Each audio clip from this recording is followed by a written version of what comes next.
것들은 다 보면 어떻게 복음 중심의 목회, 복음 중심의 교회를 세워갈 수 있는지 아주 좋은 제안과 조언과 통찰력을 우리에게 제공하는 정말 너무 소중한 책들입니다. 그러나 그 전에 왜 복음 중심적 사역인가? 또 뒤집어서 생각해 보면 그럼 복음 중심으로 사역 안 하는 사람도 있단 말이야, 목회자 중에. 이런 생각하실 수도 있겠는데, 제가 발견한 바로는 복음을 중요하게 생각은 하지만 복음 중심적 사역은 하지 않는 분들이 생각보다 많다. 교회보다 많다. 그런 교회가 생각보다 많다. 이런 생각을 점점 더 하게 됩니다. 그래서 제가 점점 배우는 것은 복음을 그냥 중요하다, 복음은 기독교 신앙의 기본적인 것이다, 핵심적인 것이다 라고 생각하는 것하고 복음이 거의 전부다라고 생각하는 것, 이 작아 보이는 차이가 굉장히 실제 목회 현장에서 큰 차이를 낳는다는 것을 많이 경험하고 있습니다. 그래서 오늘 함께 나눌 주제는 조금 원론적이긴 한데, 1강이 왜 복음 중심적 사역인가, 2강 복음 중심적 사역이란 도대체 뭔가, 이런 것들은 이렇게 그런 책이나 자료를 찾아보면 이런 주제로 딱 다루고 있는 내용이 없어요. 뭐 언뜻 조각조각들은 있는데 한번 찾아보십시오. 이런 제목으로 딱 정리된 아티클이나 책이나 글이 없어요.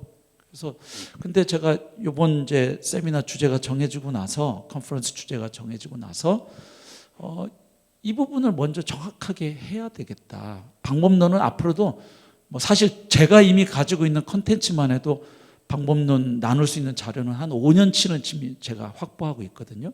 가지고 있는 양이 상당히 있습니다. 그런데 제가 더 고민한 거는 그 방법론보다 왜 꼭 그래야 돼? 이것에 대한 답이 일단 명확해져야 그 다음부터 이제 길들이 찾아진다고 생각을 하게 되었습니다. 그래서 그냥 제 나름대로 소박하게 좀 정리해 본 것들을 오늘은 좀 먼저 나눠보도록 하겠습니다. 자, 왜 복음 중심적 사역을 해야 할까요? 복음이 다 기독교의 기본이라고 이야기는 다 합니다. 목회의 기본이라고. 근데 복음 중심적 사역이라 그러면 조금 뉘앙스가 달라지는데요. 왜 복음 중심적 사역 혹은 목회를 해야 하는가? 제가 일단 정리한 것들을 좀 나눠 보겠습니다. 첫 번째로, 예수님의 사역이 철저하게 복음 중심적 사역이었기 때문입니다. 우리가 다 고백하기로 예수님은 우리 신앙의 대상이십니다. 우리 믿음의 대상이 예수님이십니다. 아멘. 우리의 주님이십니다. 그분은 우리의 왕이십니다. 그리고 그분은 우리의 스승이십니다. 그리고 그분은 우리가 따라가야 할 모델이기도 하십니다.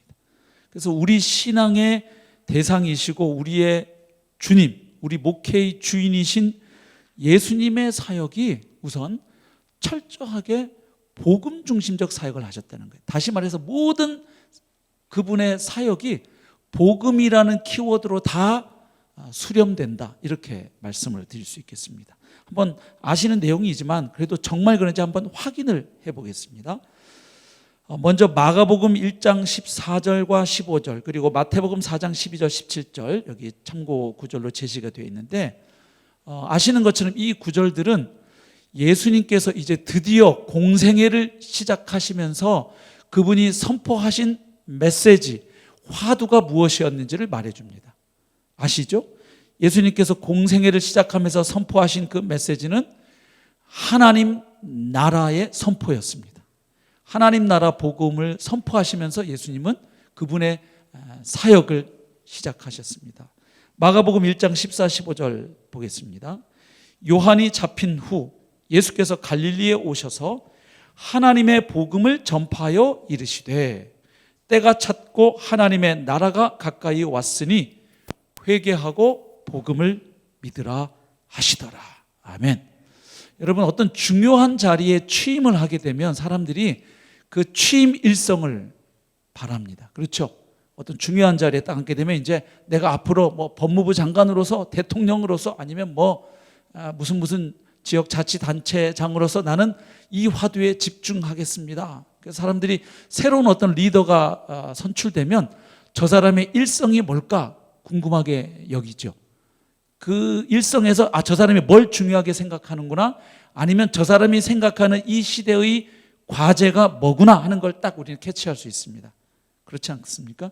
근데 예수님께서 드디어 개인적인 그 사적 생애를 마감하시고 이제 공적 생애를 시작하면서 그분에 대해서 터져 나온 그 메시지가 바로 하나님 나라의 복음이었습니다. 그렇죠? 예. 그러니까 이 복음으로 예수님은 사역을 시작하신 것이죠. 마태복음 4장 12절 17절은 마가복음 1장 14절 15절에 기록된 그 내용을 좀 더 길게 자세하게 기록하고 있습니다. 자, 예수님은 하나님 나라 복음을 선포하시는 것으로 사역을 시작하셨습니다. 자, 그런데 사람이 시작은 그렇게 해놓고 가면서 방향이 바뀔 수도 있잖아요. 이게 아닌가 보다 할 수도 있고요.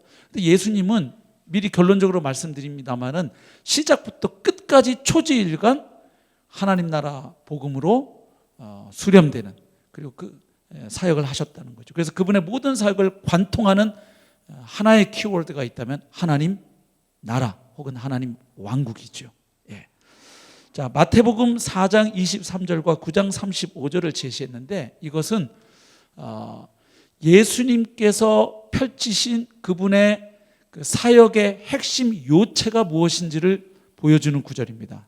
특별히 마태가 예수님의 갈릴리 사역을 중심으로 해서 그분의 사역의 가장 그 핵심 요소가 무엇인가를 보여주는데, 이른바 인클루시오라고 하죠.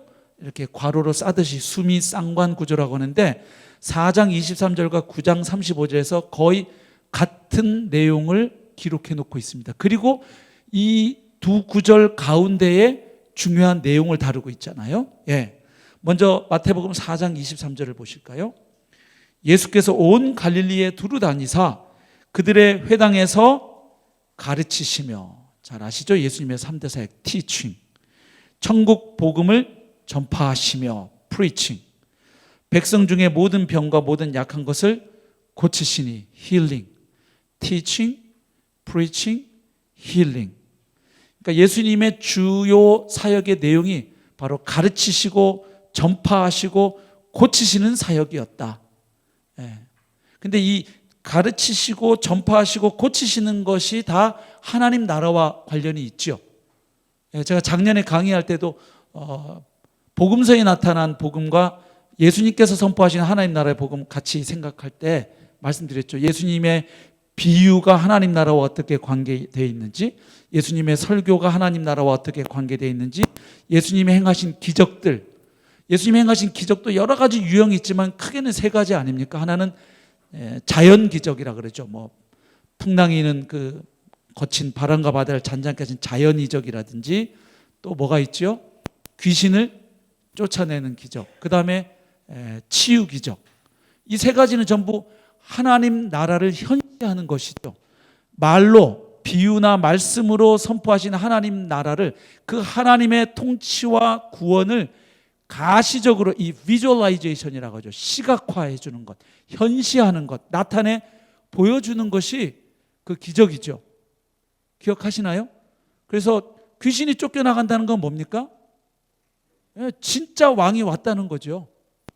영적 세계의 진짜 왕, 하나님의 아들이니까 귀신들이 쫓겨난다는 건 뭐냐면, 진짜 왕이 왔으니까 가짜가 그동안, 세입자가 가끔 주인 노릇하는 사람들 있잖아요. 주인도 아닌데 주인 행세하고 계약서 쓰고. 그래서 말하자면 귀신 나가는 기적은 아주 쉽게 저는 정해야 할 때 방빼 기적입니다. 방빼라는 겁니다. 이제 진짜 주인 왔으니까. 그렇죠? 그 다음에 치유는 뭡니까? 죄로 말미암아 망가진 흔적들 아닙니까? 뒤틀리고 왜곡된 것을 다시 원래의 창조 원형을 창조주가 오셔서 좀 회복하시는 모습이죠. 예.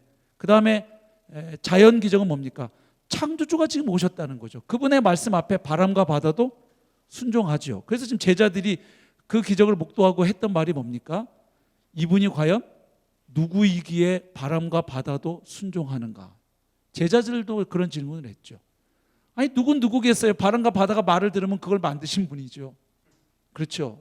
쉽게 생각하면. 네, 그래서 그런 기적들도 다 하나님 나라와 관계가 있는 거죠. 그래서 예수님의 사역이 바로 티칭, 프리칭, 힐링인데 이게 다 하나님 나라와 관계 있는 사역들입니다. 근데 어쨌든 4장 23절에서 이렇게 제시하고 있고요, 마태가. 그 다음에 9장 35절을 한번 보십시오. 예수께서 모든 도시와 마을에 두루 다니사 그들의 회당에서 가르치시며 천국 복음을 전파하시며 모든 병과 모든 약한 것을 고치시니라. 어떻습니까? 거의 유사하죠. teaching, preaching, healing입니다. 그래서 예수님의 공생애의 사역의 가장 그 핵심 요소는 가르치고 전파하시고 고치는 사역이었다 하는 것을 알 수 있습니다. 그리고 이렇게 4장 23절과 9장 35절 앞뒤에 이렇게 쌓아놓고 그 가운데 있는 내용이 뭔가요? 5장부터 7장까지는 뭡니까? 아시잖아요. 그 유명한 산상수훈입니다. 산상보훈이라고도 하고 산상설교라고도 하죠. 그것은 지금 3대 사역 중에 뭐하고 같다고 볼 수 있을까요? 가르치심, 전파하심이죠. 산상수훈은 결국 하나님 나라의 천국 헌법을 선포하신 거니까. 그렇죠? 그 다음에 8장 9장에는 어떤 내용이 기록되어 있나요? 예수님의 기적 가운데 특별히 마태가 10가지 기적을 뽑아서 거기다가 쫙 기록해놨죠. 그러니까 결국 티칭, 프리칭, 힐링 4장 23절에서 얘기하고 9장 35절에서 티칭, 프리칭, 힐링 얘기한 다음에 5장부터 7장까지 산상수훈, 이게 마태복음에 나오는 중요한 설교 가운데 첫 번째죠. 그래서 뭐 많은 신학자들은 모세오경과 비슷하게 마태복음 안에 5개의 예수님의 설교 묶음군, 그렇죠? 그래서 그 예수님의 말씀이 나오면 이 말씀을 마치심에라는 이런 어떤 그 편집구가 반복해서 나오잖아요, 마태복음에. 그래서 이 3대 사역을 소개하는 가운데에 가르침, 전파하심의 한 측면인 산상수훈을 딱 기록해 놓고 그 다음 8장과 9장에 그 기적들 10가지 기적, 특별히 고치시는 기적이거든요. 치유 기적을 기록해 놓고 있습니다. 그래서 예수님의 사역 첫 일성이 하나님 나라의 선포였지만 그 이후 실제로 예수님이 실행하시는 사역의 모습도 역시 뭐다? 하나님 나라를 가르치고 선포하시고 보여주시는 사역이에요.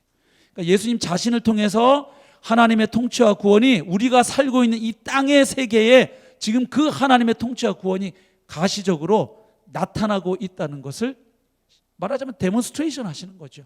시위하시는 거예요. 그리고 내가 가져온 이 하나님 나라에 너희는 뭐하라? 들어오라는 거죠. 근데 들어오기 위해서 요구되는 리스폰스, 반응이 있는 거예요. 뭐예요? 회개와 믿음인 거죠. 그래서 회개하고 믿으라, 그렇게 말씀하셨죠. 자, 그 다음 누가복음 4장 43절에 보면 예수님 자신이 이 땅에 오신 목적, 이 땅에 보냄을 받은 목적 자체를 하나님 나라 복음 전파라고 분명하게 말씀을 하십니다. 누가복음 4장 43절 예수께서 이르시되 내가 다른 동네들에서도 하나님의 나라 복음을 전하여야 하리니 나는 이 일을 위해 보내심을 받았노라. 이 일이 뭘까요? 하나님 나라 복음을 전파하는 것이죠. 그러니까 주님 자신이 이 땅에 보냄받은 목적을 그렇게 밝혀주셨다는 겁니다. 그리고 거기 참고 구절로 누가복음 9장 1절과 2절 또 10장 8절 9절 적혀 있는데 이것은 예수님께서 제자들을 파송하시면서 그들에게도 지시하신 내용, 가서 이 일 해라 하고 지시하신 내용을 보면 동일하게 하나님의 나라를 전파하라고, 선포하라고 말씀하십니다. 그러니까 주님 자신이 하시러 온 일인 동시에 또한 주님의 보냄을 받는 제자들이 해야 할 일임을 말씀하고 있죠. 누가복음 9장 1절 제가 읽겠습니다. 예수께서 12제자를 불러 모으사 모든 귀신을 제어하며 병을 고치는 능력과 권위를 주시고 하나님의 나라를 전파하며 앓는 자를 고치게 하려고 내보내시며, 그러니까 예수님의 사역을 재현하라는 거죠, 결국. 그렇죠? 또 누가복음 10장 8절 어느 동네에 들어가든지 너희를 영접하거든 너희 앞에 차려놓는 것을 먹고 거기 있는 병자들을 고치고 또 말하기를 하나님의 나라가 너희에게 가까이 왔다 하라. 그러니까 가까이 온 하나님의 나라, 도래한 하나님의 나라 선포하라고 제자들을 보내시는 장면이죠. 그 다음 사도행전 1장 3절은 뭘 보여줄까요? 이제 드디어 이 땅에서의 사역을 다 마무리하신 예수님. 그래서 가장 큰 구속사역, 십자가의 죽으심과 부활 사건이 있고 나서 이제 다시 자신을 이 땅에 보낸 아버지 하나님께로 돌아가시기 직전, 승천하시기 직전에 예수님이 무슨 일을 하셨는가? 부활하신 후 이 땅에 40일 동안 더 계시면서 그분이 하신 일을 누가가 소개하고 있죠. 사도행전 1장 3절, 부활하신 후 마지막 사역입니다. 그가 고난받으신 후에 또한 그들에게 확실한 많은 증거로 친히 살아계심을 나타내사, 그러니까 부활이 확실하다는 것을 보여주셨죠. 왜? 이제 가시면 제자들이 부활의 증인이 돼야 하니까요. 그 다음 40일 동안 그들에게 보이시며 하나님 나라의 일을 말씀하시니라. 아멘. 그러니까 예수님은 공생의 시작을 하나님 나라의 선포로 시작하셨습니다. 그리고 이제 승천하시기 전 마지막 이 땅에서의 40일 동안 하신 일도 뭡니까?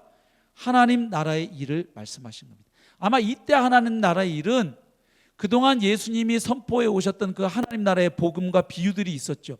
그것이 최근에 일어난, 주님에게 일어난 사건, 그분의 십자가 죽으심과 부활과 그동안 예수님이 선포한 하나님 나라가 서로 어떤 관계에 있는지를 아마 가르쳐 주셨을 것으로 추측이 됩니다. 그렇죠? 그리고 이제 본인이 떠나간 이후에 성령이 오셔서 제자들을 통하여 하나님의 나라가 계속 어떻게 확장되어 갈 것인지, 그 일에 너희들이 무슨 일을 해야 할지, 아마 이런 것들을 마지막 40일 동안 총정리해 주셨겠죠. 그리고 이제 내가 다시 오면 최종적으로 이 모든 일이 어떻게 마무리되고 완성될 것인지, 아마 이런 것들을 40일 동안 가르쳐 주셨던 것으로 추측이 됩니다. 그 다음에 누가복음 24장 25절 27절에는 잘 아시는 그 엠마오 마을로 내려가던 두 제자, 낙심해서 터벅터벅 내려가던 그 두 제자에게 예수님이 무엇을 하시나요? 성경에 쓴 바 자기에 관한 것을 자세히 설명하시니라. 그 구약 성경에 약속되고 예언된 그 말씀들, 특별히 메시아 예언이 예수님의 최근에 그분에게 일어났던 일, 예수님께 고난과 죽으심과 부활을 통해 어떻게 성취되었는지, 그런 것들을 구속사적 의미를 쭉 설명해 주셨죠. 24장 44, 45절은 엠마오 마을로 가던 두 제자에게 나타나신 예수님이 다시 사라지셨죠. 그리고 어디에 나타나셨습니까? 바로 예루살렘에 모여서 두려워 떨고 있는 그 제자들에게 나타나셔서 역시 동일하게 그들의 마음을 열어서 성경을 깨닫게 하시는, 그러니까 결국 복음을 총체적으로 깨닫게 하시는 일을 하시는 거죠. 자, 이렇게 볼 때 예수님의 모든 그 사역을 관통하는 하나의 키워드가 있다면 하나님 나라의 복음입니다. 그러니까 그분이 가르치신 것, 전파하신 것, 설교하신 것, 기적을 베푸신 것, 그 행하신 것, 그 모든 것이 하나님 나라 복음으로 다 모아질 수 있다는 거죠. 그러니까 그 모든 것을 압도하는 그 핵심 키워드가 있었다는 거예요, 예수님. 근데 여기에서 힘이 나오는 것 같습니다. 그 많은 학자들이 얘기하듯이 현대 사회의 특징 가운데 하나가 뭐냐면 분화입니다. 분화, 세분화예요. 계속 쪼개지는 거예요. 그래서 학문도 분야가 너무 많아졌죠. 오죽하면 뭐 곤충 뒷다리 연구하면 곤충학 박사 될 수 있다, 이런 말 나오잖아요. 또 우리 신학도 바울 신학 전공하는 분들 우리 맨날 그런 농담하잖아요. 뭐 저 사람은 가르 박사야, 가르 박사. 그래서 저는 처음에 신대원 1학년 때 가라 박사인 줄 알았어요. 가짜 박사. 그랬더니 그게 아니고 가르, 그죠? 우리 바울 서신 읽으면 자주 접하는 어휘가 두 개 있잖아요. 엔 크리스토스, 그리스도 안에서 이 말하고 가르, 그죠? 왜냐하면 그거 연구해가지고 박사학위 받을 수 있다, 이런 농담하고 그랬거든요. 전치사 그냥 연구하면 박사학위 하나 나온다. 이게 세분화잖아요. 모든 학문 분야가 자꾸. 근데 사실 사람을 움직이는 힘은 그 분화되어 있는 것들을 하나로 묶어줄 수 있는 힘이 필요하죠. 그래서 사실 요즘 스토리텔링이 뜨는 이유가 그것들을 묶어주는 어떤 그 내러티브를 묶어주는 그 키워드가 필요하다는 거거든요. 성경 전체를 묶어주는 키워드가 있어야 되고. 그래서 예수님의 모든 사역을 하나로 딱 쥐어짜면 나오는 단어가 뭘까요? 하나님 나라 복음입니다. 동의가 되시죠? 네, 뭐 성경에 있는 이야기 그대로 제가 그냥 나열한 것뿐입니다. 자, 두 번째, 사도 바울의 사역도 철저하게 복음 중심적 사역입니다. 예수님이 우리의 모델이지만 예수님은 조금 우리 입장에서 볼 때 가까이 하기에 조금 멋진 분입니다. 그렇죠? 물론 그분의 영이 우리 가운데 있어서 가장 가까이 계시는 분이시지만 또한 그분은 부활하시고 승천하셔서 하나님의 영광스러운 보좌 우편에서 지금 온 세상을 다스리시는 주님이시니까 그분 대로 하신 대로 우리도 한다 그러면 조금 약간 좀 그렇잖아요. 거리감이 있잖아요. 그래서 조금 예수님보다 한 급 아래도 아니죠. 사실은 뭐 비교할 수 없지만 창조주와 피조물을 어떻게 비교할 수 있겠습니까? 그래도 사람 중에서, 사역자 중에서 우리가 조금 그래도 목표나 이상으로 삼을 만한 인물이 있다면 바울입니다. 맞죠? 근데 바울도 예수님하고 똑같다는 거예요. 철저하게 복음 중심적 사역입니다. 자, 먼저 첫 번째 줄에 제시된 구절들은 핵심 내용이 이겁니다. 우선 바울은 자신의 사명이 뭐냐 이렇게 얘기했을 때 내 평생의 사명은 다른 거 아니다. 복음 전파다. 그렇게 여기고 살았다는 거죠. 한번 확인해 보겠습니다. 사도행전 20장 24절. 내가 달려갈 길과 주 예수께 받은 사명 곧 하는 말은 앞에서 한 말을 다시 재진술하는 겁니다. 풀어내는 겁니다. 즉 내가 달려갈 길이 뭐냐, 내가 주 예수님으로부터 받은 사명이 뭐냐, 곧 그 사명은 다른 게 아니라 하나님의 은혜의 복음을 증언하는 일을 마치려 하면은, 그러니까 내 사명은 딴 게 아니다. 하나님의 은혜의 복음을 증언하는 일이 내 사명이다. 그래서 이 사명을 내가 완수하기 위해서라면 나는 내 생명조차 조금도 귀한 것으로 여기지 않는다. 그러니까 목숨보다도 더 귀하게 여겼던 것이 하나님의 은혜의 복음을 전파하는 것이었습니다. 그래서 바울에게 사명의식은 다른 게 아니라 복음과 관계된 사명의식입니다. 로마서 1장 1절 그 편지 서두 인사말 부분에서 발신자를 소개하면서 이렇게 소개합니다. 예수 그리스도의 종 바울은 사도로 부르심을 받아 하나님의 복음을 위하여 택정함을 입었으니. 내가 왜 사도로 부르심을 받았느냐? 다른 게 아니다. 하나님의 복음을 위하여 나는 택정함을 받았다. 택정함, set apart for잖아요. 어떤 특별한 목적을 위해서 따로 갈라놓는 거잖아요. 내가 그렇게 된 목적이 다른 게 아니다. 복음 때문이다. 고린도전서 1장 17절 그 고린도 교회에 각종 파당이 있어서 분쟁이 있었잖아요. 심지어 바울파도 있었죠. 바울이 이야기합니다. 그리스도께서 나를 보내심은 침례를 혹은 세례를 베풀게 하려 하심이 아니요 오직 복음을 전하게 하려 하심이로되. 그렇다고 바울이 침례를 중요하게 생각하지 않았을까요? 베풀지 않았을까요? 아니죠. 근데 또 그거 갖고 싸웠잖아요. 고린도 교회에서 너 누구한테 침례 받았어? 나는 바울한테 받았어.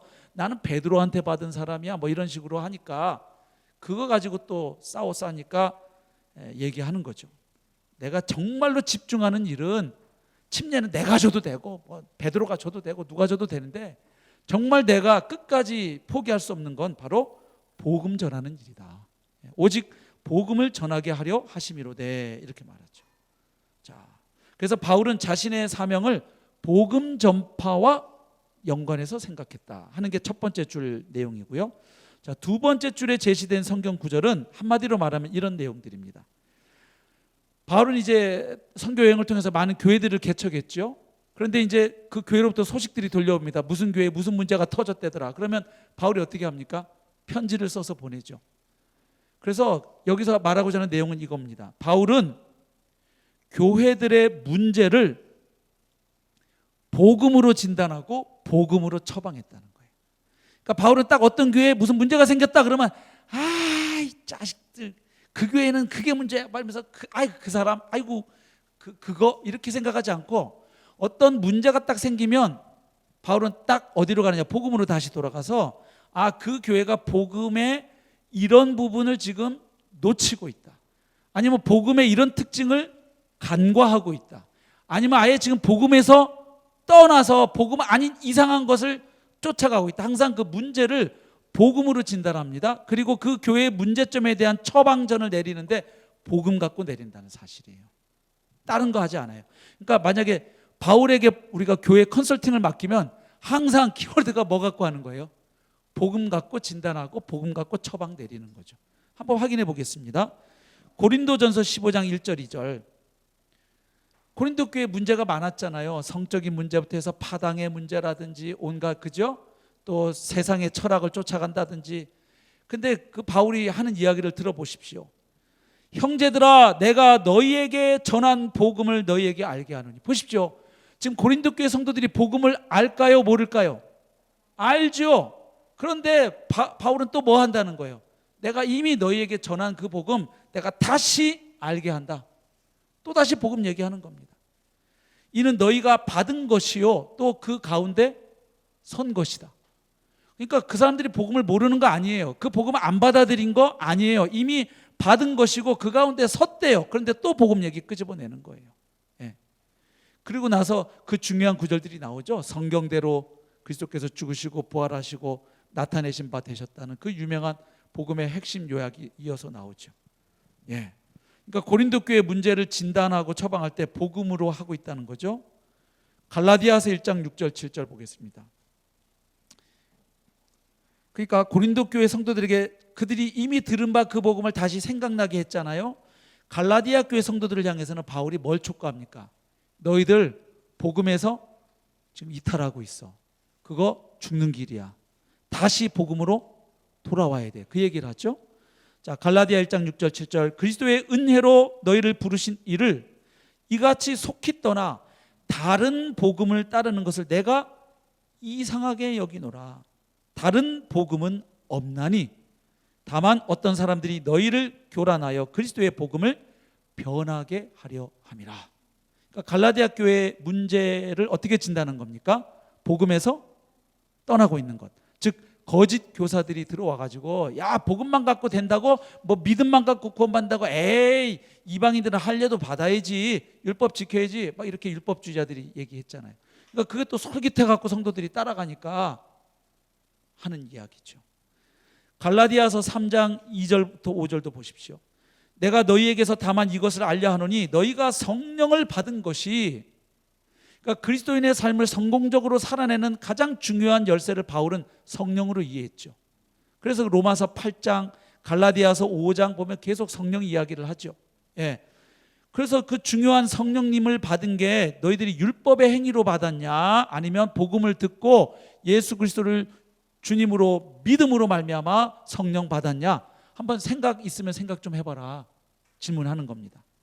너희가 이같이 어리석으냐? 성령으로 시작하였다가 이제는 육체로 마치겠느냐?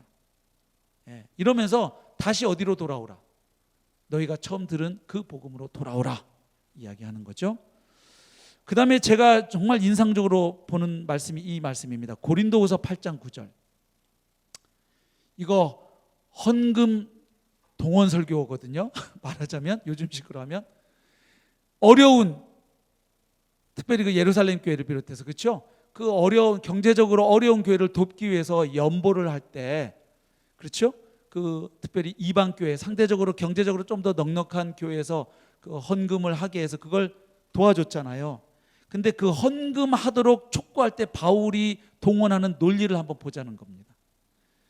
우리 주 예수 그리스도의 은혜를 너희가 알거니와 부요하신 이로서 너희를 위하여 가난하게 되심은 그의 가난함으로 말미암아 너희를 부요하게 하려 하심이라. 자, 헌금합시다 하면서 바울이 동원하는 논리는 오늘날 부흥사 목사님들이 좋아하는 논리가 아니에요.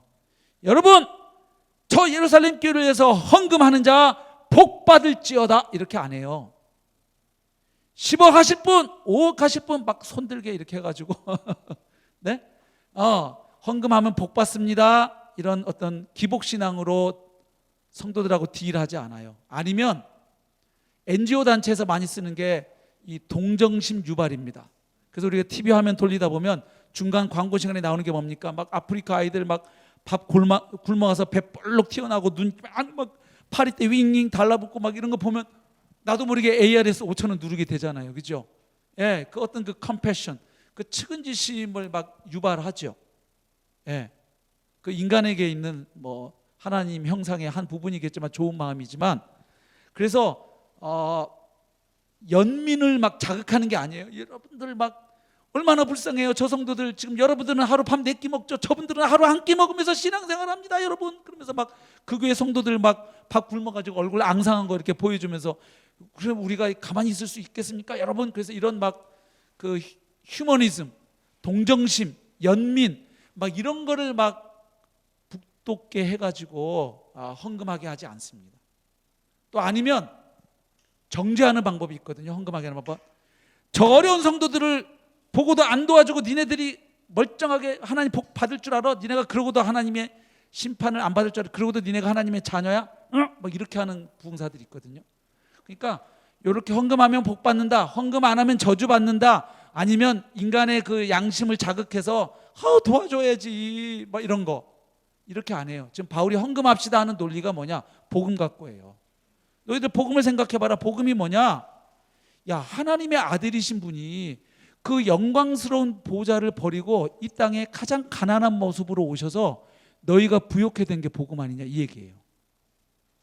그러니까 가장 부자이신 분이 가난해지심으로 가난했던 너희가 부유해졌다.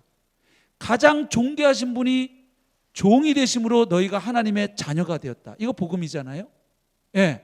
그러니까 이 복음의 원리를 너희들이 안다면, 그리고 복음 안에 담긴 그 은혜가 뭔지를 안다면, 그 은혜가 너희로 하여금 헌금하게 할 것이다, 이 말이에요.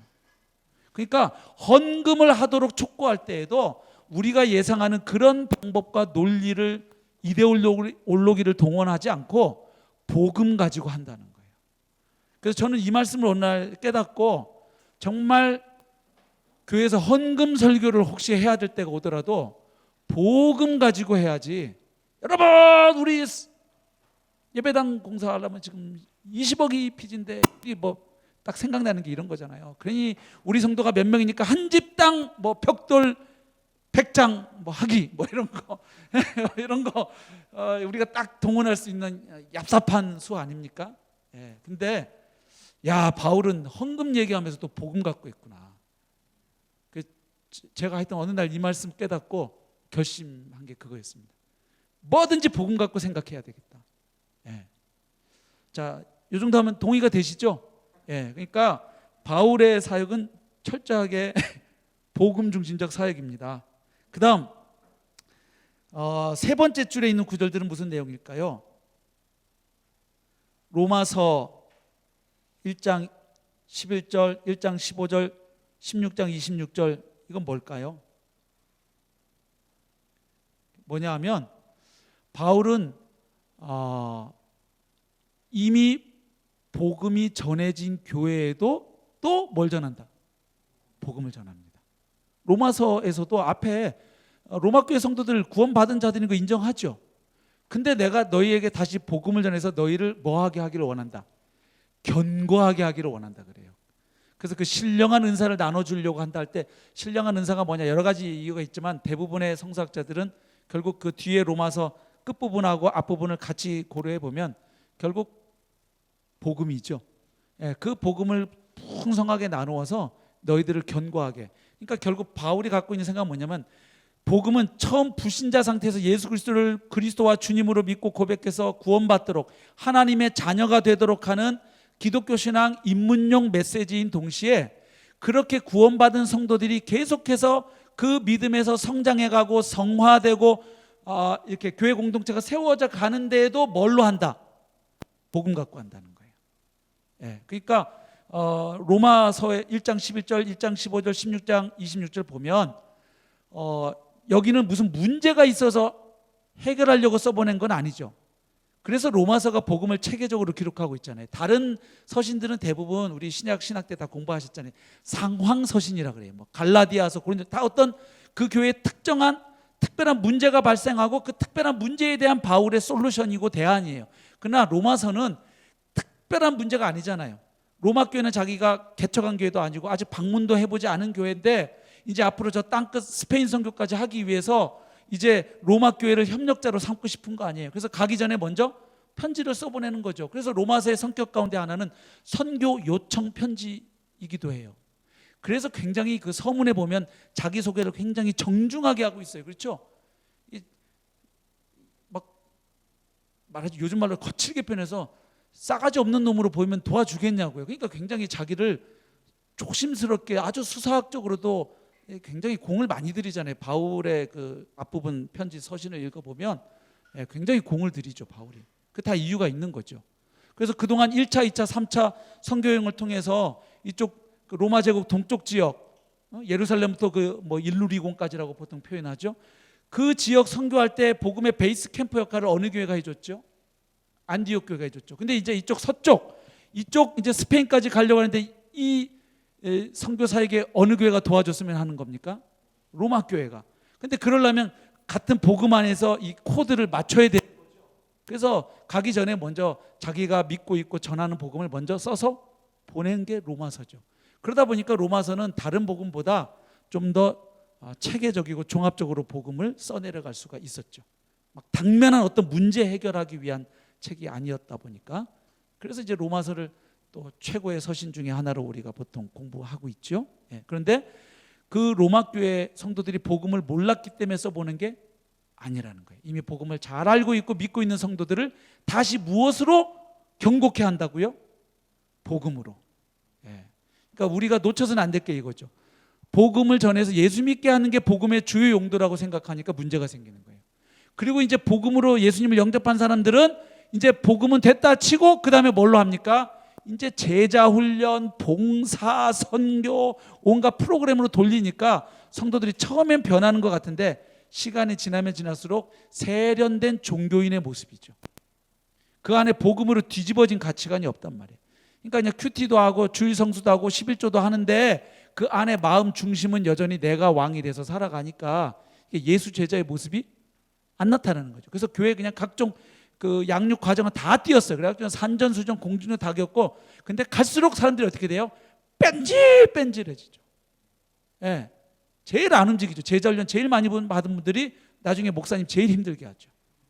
그러니까 제자 훈련 많이 받을수록 예수 제자로 살아야 되는데 제자 훈련 많이 받을수록 이상하게 예수 제자하고 상관없는 이상한 사람들, 심하면 괴물 같은 사람들이 돼요. 알긴 다 아는데 움직이질 않아요. 알 못 낳는 닭처럼. 그렇죠? 그리고 오히려 전도는 누가 하느냐? 예수 믿은 지 6개월 안 되는 성도들이 대부분 전도해요. 맞죠? 이 뜨겁거든. 그렇죠? 그래 뭐 봉사도 안 해, 선교도 안 해, 헌신도 안 해. 그런데 아는 것 많아서 그냥 계속 우리 교회는 이게 문제야, 저게 문제야 하면서 온갖 뭐 비판은 다 하고요. 근데 행동은 안 하죠. 헌신은 안 하죠. 그게 왜냐하면 저도 과거에 그 실수를 한 거예요. 저도 한때 제자훈련 셀 사역에 미쳐가지고 아예 뭐 그거 뭐 전문으로 파고 들어갔으니까요. 또 그런 기관에서 몇 년간 아주 그냥 산전수전 겪으면서 훈련 받고 뭐 그 리더 역할도 하고 했지만 복음으로 하지 않는 제자훈련이 몇 년 지나면 그런 문제가 생긴다는 걸 제가 뼈저리게 깨달았습니다. 그래서 제자훈련도 복음으로 가야지 프로그램으로 전락하는 순간 이건 망하는 길이다.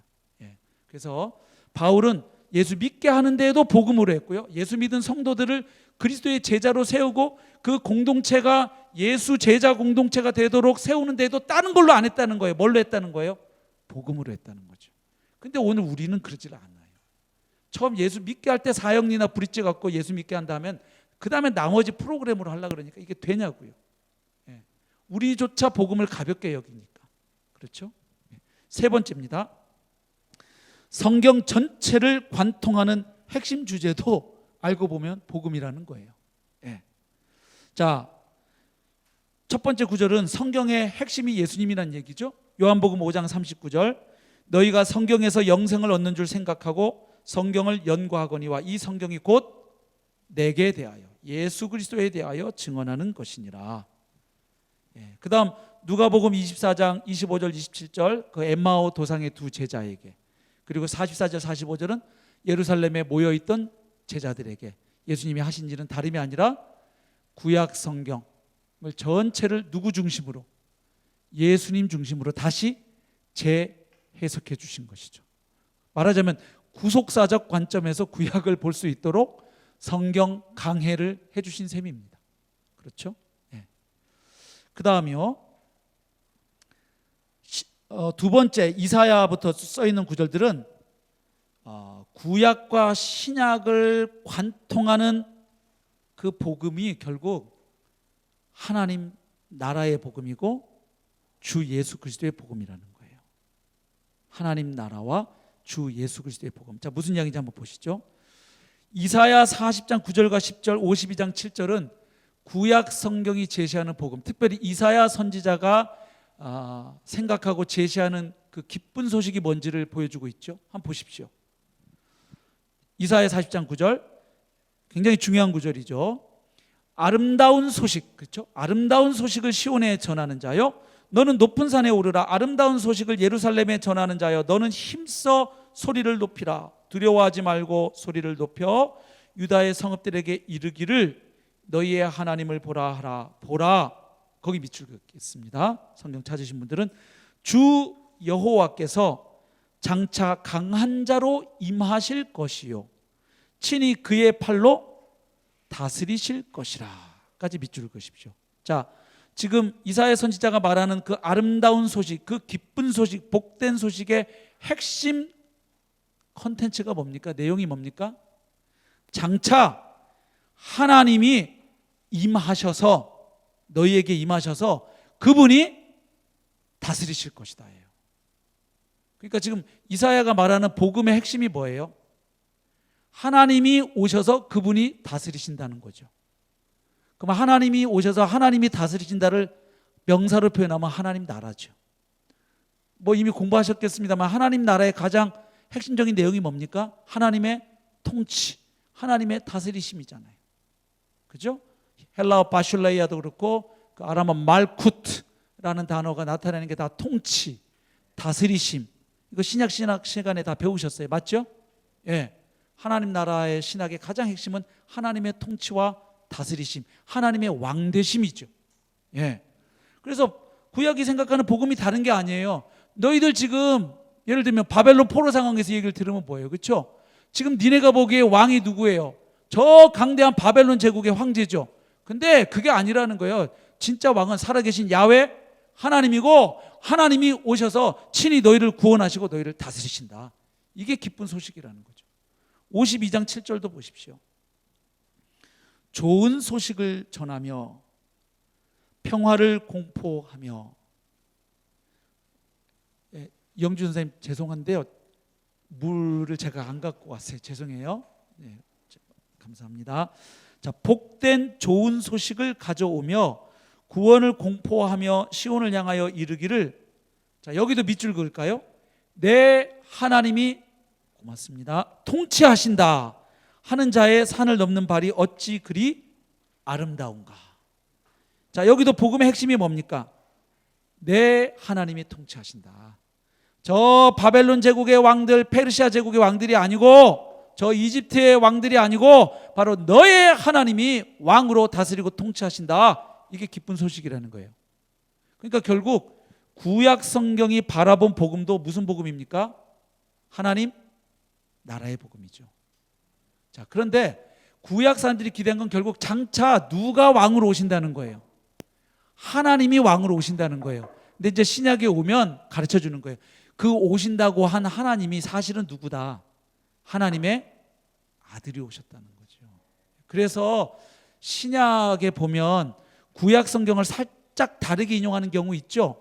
마가복음에서도 보면 침례 요한 얘기할 때 그 내 길을 예비하리라 그 부분 할 때 구약하고 살짝 그 대명사 보면 다르죠. 내가 너로 이렇게 바뀌고 이런 것들, 그 왜 그런지 아시죠? 예. 그 오시기로 되어 있는 하나님이 사실은 누구라는 거예요? 하나님의 아들이신 예수 그리스도가 바로 왕이. 그래서 예수 그리스도가 주님이시다라는 신약시대 복음의 핵심 선포는 뭐냐면, 주님이시다가 뭐예요? 바로 예수가, 부활한 예수가 하나님 나라의 왕이시다는 얘기죠. 맥을 같이 하는 거예요. 그런데 그 얘기하면 또 이건 로드십 구원이야? 이게 참, 그러니까 성서신학적으로 이해가 짧으면 그런 오해를 자꾸 한다는 거예요. 그게 무슨 로드십 구원이에요? 신구약 성경 전체가 일관되게 얘기하는 복음의 핵심 중에 핵심인데, 신약시대에 가장 많이 외쳐졌던 복음의 핵심은요, 예수가 주님이시다라는 거예요. 예수님이 구원자라는 구절은 사실은 몇 구절 없는 거 아세요? 근데 예수님을 로드로 표현하는 건 400구절이 넘죠. 사실은 사도들이 제일 목 놓아 외쳤던 복음인데, 그거를 이상하게 느낄 정도로 교회가 사도들의 복음에서 멀리 왔다는 걸 알 수 있어요. 미국제 복음에 우리가 너무 익숙해 있었던 것이죠. 예. 자, 어쨌든 그다음 로마서 1장 2절부터 4절을 보십시오. 바울은 자기가 전하는 복음의 핵심을 그 로마서 서두에서 인사말 부분에서도 먼저 얘기합니다. 1절에서 아까 자기가 하나님의 복음을 위하여 택장을 받았다 해놓고 그 복음이 어떤 복음이냐 얘기하는 거예요. 이 복음은 하나님이 선지자들을 통하여 그의 아들에 관하여 성경에 미리 약속하신 것이라. 그러니까 복음은 예수 그리스도의 나타나심으로 갑자기 우발적으로 나타난 메시지가 아니라 하나님이 오래전부터 약속하고 말씀하시고 예고해 왔던 이야기의 연속이라는 거예요. 그것을 바로 예수가 성취했다는 게 복음인 거죠. 예. 그래서 그의 아들, 하나님의 아들에 관하여 성경에 미리 약속하신 것이다. 자, 로마서 기록 연대를 대략 주 57년경으로 보니까 여기서 말하는 성경은 당연히 무슨 성경일까요? 구약 성경이죠. 아직 신약 성경, 요한계시록은 거의 AD 95년경, 96년경이니까 이거 아직 신약 성경 완성도 안 됐을 시점이에요. 그럼 결국 구약 성경이죠. 예. 결국 구약 성경에 약속되고 예언된 것을 예수 그리스도가 성취하셨다는 게 기쁜 소식입니다. 아멘. 그래서 복음이 온전하게 전해지려면요, 구약도 가르쳐줘야 하는 거예요. 근데 오늘 우리에게 익숙한 복음을 보시면 사형리 브릿지 다 보십시오. 복음 어떻게 제시돼요? 당신은 죄인입니다. 죄인은 죽으면 지옥 갑니다. 심판받습니다. 그런데 하나님이 예수님 보내서 당신을 대신하여 십자가에 죽겠습니다. 그래서 이제 그 예수만 믿으면 당신은 죄사함 받고 의인 되고 천국 갑니다. 틀린 얘기는 하나도 없어요. 다 기쁜 소식 맞지만 뭐가 하나도 안 나와요? 구약이 하나도 없죠. 물론 그 5분 안에 복음 전략하는데 언제 구약 다윗 얘기하고 모세 얘기하고 언제 그러겠어요? 그건 이해가 되지만 무슨 얘기냐면 구원받은 이후에도 성도들이 예수님이 복음으로 다가오려면 복음에 대한 이해 중에는 여러 가지 퍼즐이 있는데 예수님이 도대체 구약 성경의 그 이야기, 특별히 그 수천 년 흘러온 그 이스라엘의 이야기를 예수가 나사렛 예수가 어떻게 성취했는지를 알아야 그게 왜 나에게도 기쁜 소식인지를 알 수 있는 거예요. 근데 그거 교회 생활 30년에도 몰라요, 성도들. 그냥 예수님은 구약을 성취하셨다는 건 알아요. 명제적으로 그냥 구약은 그림자, 뭐 신약은 실체, 뭐 이런 식으로 뭐 이렇게 들어서는 아시는데 예수님의 삶과 죽음과 부활이 구약의 그 이스라엘 이야기를 어떻게 성취하셨는지, 그래서 그것이 왜 이스라엘 땅이 아닌 대한민국 땅의 팬데믹 시대를 사는 나에게도 예수가 기쁜 소식인지 몰라요, 성도들이. 그러니까 복음이 온전하게 전해지지 않고 있는 거예요. 예. 그러니까 이게 사도들하고 복음의 결이 다르다는 거죠. 예. 자, 그래서 지금 바울이 얘기합니다. 이 복음은 구약 성경에 미리 약속한 내용이다. 그리고 그의 아들에 관하여 말하면 육신으로는 다윗의 혈통에서 나셨고, 다윗의 씨라는 거죠. 이것은 뭡니까? 사무엘하 7장 12절부터 16절에 나오는 그 다윗 언약, 그리고 시편 2편 7절에 나오는 내 아들 내가 오늘날 너를 낳았도다, 내가 모든 열방을 너에게 유업으로 준다는 그 말씀이죠. 예. 그래서 다윗의 씨로 오시는 왕적인 메시아, 예수님이 바로 그분이라는 거예요. 그리스도란 얘기죠. 그 다음 성결의 영으로는 죽은 자들 가운데서 부활하사 능력으로 하나님의 아들로 선포되셨으니, 여기 능력으로 엔 두나메이 하는 이 전치사 구가 한글 성경에는 부사구로 번역이 되어 있지만 헬라어 어순이나 영어 어순으로 보면 사실은 형용사구에 더 가깝죠. 권세 있는 하나님의 아들, 그죠? The Son of God in power. 그러니까 그분은 부활하기 전에도 하나님의 아들이셨죠, 예수님은. 근데 그때는 연약한 하나님의 아들이었어요. 그렇죠? 그분은 피곤하시고 주무셔야 됐고, 그렇죠? 그러나 부활하신 주님은 전혀 다른 존재의 양상이시죠. 그래서 그분은 권세 있는 능력 있는 하나님의 아들로 선포되셨으니, 그리고 나서 끝에 가서 그동안 얘기한 걸 다시 갈무리하는 거예요. 바울이 어떻게? 우리 주 예수 그리스도시니라. 근데 이게 이제 한글 성경의 아쉬운 점이 이런 거예요. 우리 주 예수 그리스도시니라 이렇게 돼 있는데, 그러다 보니까 주 예수 그리스도, 이게 하나의 명칭으로 명사로 다가오지만 헬라어 원문 어순은 어떻게 되는지 기억하시나요? 예수는 그리스도 우리의 주시니라 이렇게 돼 있어요. 헬라어 읽어보십시오. 그러면 결국 예수는 그리스도 우리 주시니라, 이게 앞에서 설명한 걸 그 한 단어로 요약하는 거죠. 아까 다윗의 씨로 오셨다 이 말이 뭐예요? 예수는 그리스도라는 말이죠. 그 다음에 부활하셔서 하나님의 아들로 선포되셨다, 그 주라는 얘기죠. 주. 그래서 결국 십자가의 성경대로 십자가에 죽으시고 부활한 나사렛 예수가 약속된 메시아 그리스도이시고, 그리고 부활하신 그분이 바로 주라는 말은 곧 하나님이시란 얘기죠. 원래 이 아도나이라는 건 누구에게만 붙이던 호칭입니까? 하나님께 붙이던 호칭을 이제 사도들은 부활한 후에 예수님에게 붙이기를 주저하지 않죠. 그렇죠. 예. 그래서 유대교와 기독교는 길이 달라지는 거예요. 그렇죠. 그들은 유대교는 철저하게 유일신론이에요. 여호와 하나님, 그 신명기에 나오는 쉐마. 근데 이제 예수님의 제자들은 뭘 알게 된 거예요? 유일신 사상은 그대로 갖고 있어요. 그런데 하나님의 아들 예수님이 오셔서 십자가에 죽으시고, 그래서 나무에 달려 죽었으니까 신명기 말씀처럼 21장 23절 말씀처럼 저주를 받아 죽었네. 그러면 메시아 아닌가 봐 했는데 어떻게 된 거죠? 하나님이 그분을 살리신 거죠. 그럼 뭐예요? 얘가 맞다 카이 그거죠. 바로 이자가 십자가에서 죽었다가 부활한 이 사람이 내가 보내겠다고 계속 약속해온 바로 그이다. 하나님이 확인 도장 찍은 게 예수님의 레저렉션 부활 아니에요? 바로 이분이 하나님의 아들이심을 확증하신 거죠, 부활로. 예. 그러면 결론이 이렇게 나는 거죠. 예수님은 그럼 십자가에서 저주를 안 받은 거예요? 아니, 받았어. 근데 하나님이 그분을 살렸어. 그 말은 뭐냐면 하나님이 옳다고 예수를 인정해 주신 거예요. 그러면 예수님이 받으신 저주는 그분의 죄를 인해서 받은 저주가 아니고 그분이 생전에 말씀하셨던 것처럼 우리가 받아야 할 저주와 심판을 그분이 거기서 대신 대속하신 거네. 그러니까 부활로 인하여 십자가의 의미가 선명하게 확증되었죠. 그렇죠? 예. 그래서 부활하신 이분은 하나님과 동등하신 하나님의 아들이시니까 뭐라고 붙이는 거예요? 주라고 붙인 거죠. 그리고 그 부활하신 주님이 승천하시더니 약 열흘 후에 오순절에 성령이 강림하시니까 하나님의 영이 오셨잖아요. 그렇죠?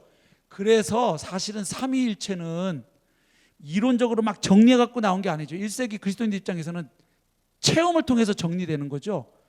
그들이 원래 알고 믿고 있었던 유일신 하나님이 계셨고, 근데 그분이 보내신 하나님의 아들이 오셔서 성경대로 죽으시고 부활하심으로 말미암아 하나님 아버지와 동등한 분이심을 알게 됐고, 그리고 부활하신 그분이 가신 후에 약속하신 보혜사 성령, 그래서 하나님이 보내신 영이기도 하고 그리스도께서 보내신 영이기도 하죠. 조직신학적으로 정리하면 그 바로 성령이 오셔서 삼위일체를 그렇게 깨닫게 되는 거죠.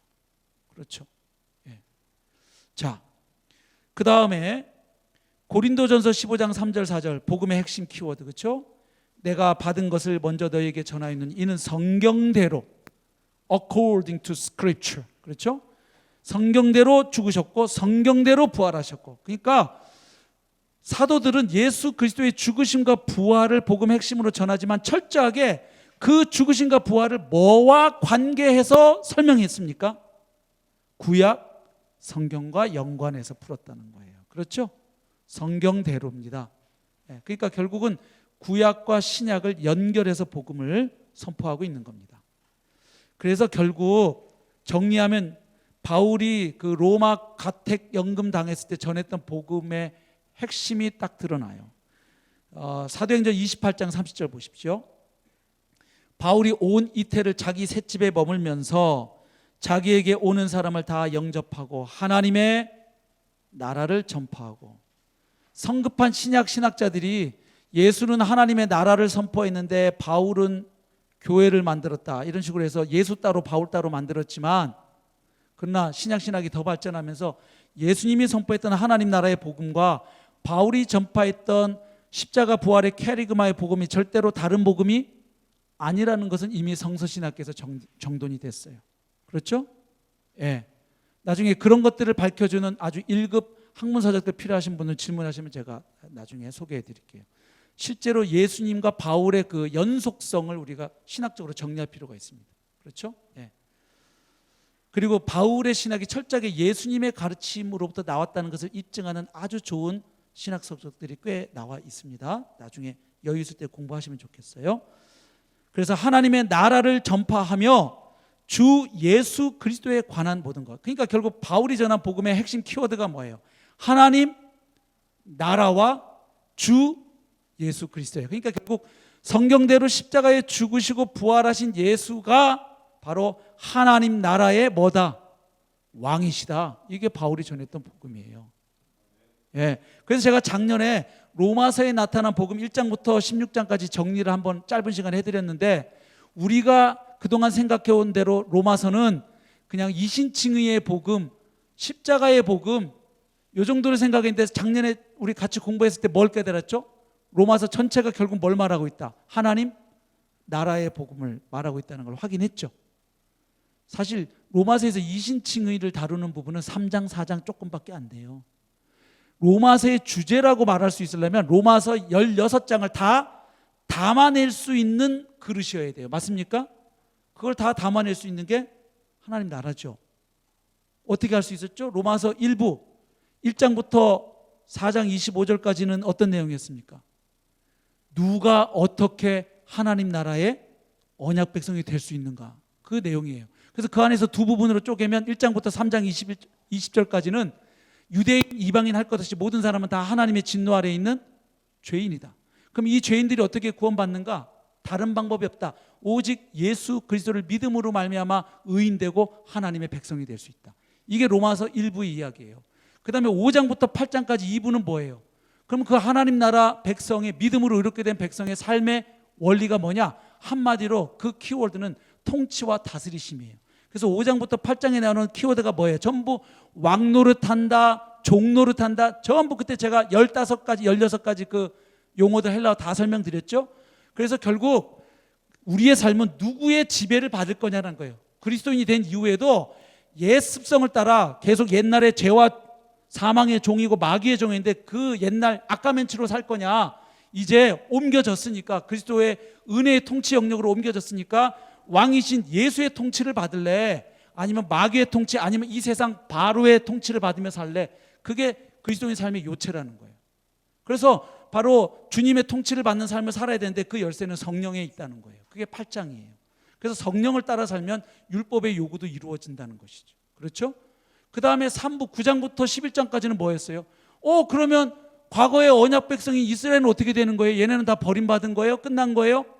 근데 이게 바울이 안 다룰 수가 없는 게, 하나님이 이스라엘 백성들 불순종하고 우상 숭배했다고 언약 깨뜨렸다 해서 완전히 그들을 버린 걸로 결론이 나면, 그러면 예수님을 믿음으로 말미암아 의인된 우리 이방인들 입장에서 우리의 구원은 안전해요? 불안전해요? 불안하죠. 하나님은 이스라엘도 제껴버리셨으니까. 그래서 9장부터 11장까지가 뭐예요? 하나님은 신실하신 분이라는 거예요. 예, 지금 나타나는 현상이 결론이 아니라는 거예요. 그래서 결국 다시 하나님이 이스라엘도 최종적으로 구원하실 것에 대한 이야기를 11장까지 하는 거예요. 왜냐하면 하나님의 언약적 신실하심이 드러나야 바울이 서두에서 얘기한 복음에 나타난 하나님의 의가 증명되니까 그런 거예요.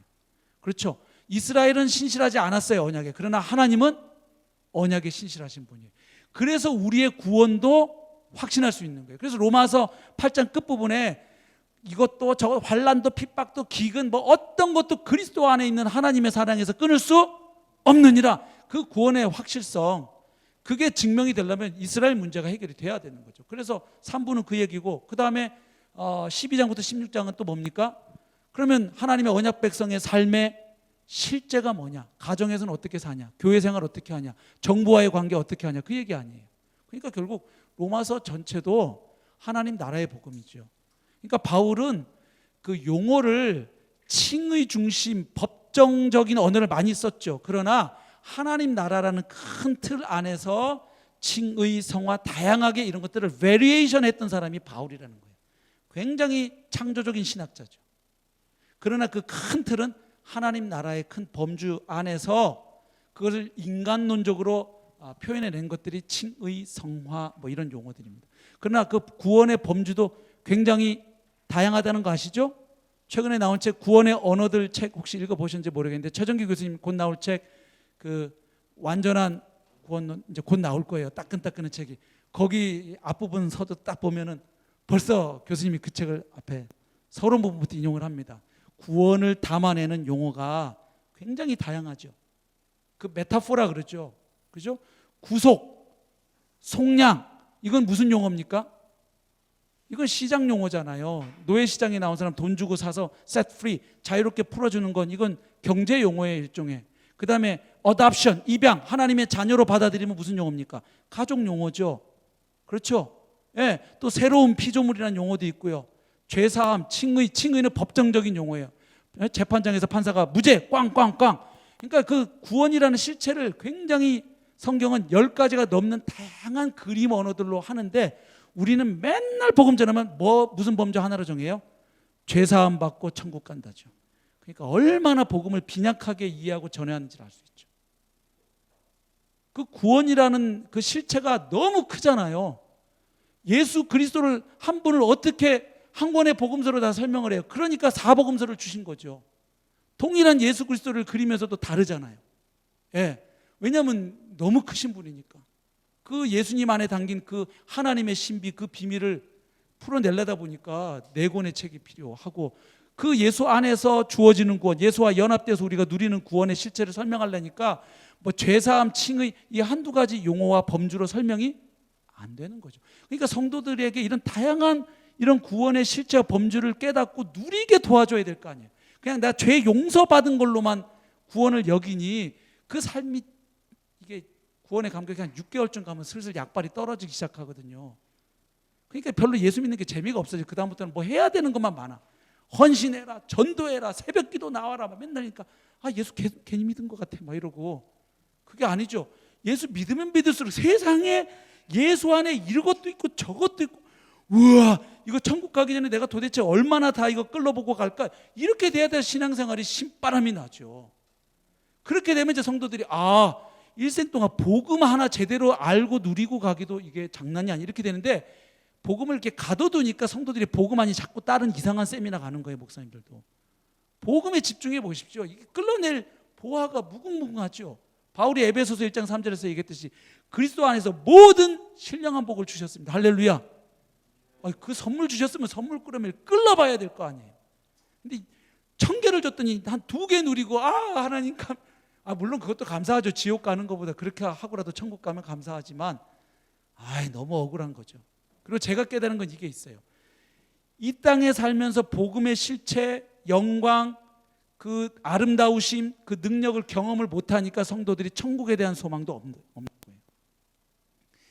저는 옛날에 이렇게 생각했어요. 이 땅에서의 삶이 고달프고 핍박했을 때 주로 내세의 소망을 잡습니다. 현실적으로. 맞죠? 우리 옛날 일제 때도 그랬고 막 당연하죠. 지금 이 땅의 삶이 너무나 힘드니까 그 영원한 천국을 근데요, 또 하나가 있다는 걸 제가 뒤늦게 아는 거예요. 목회하면서.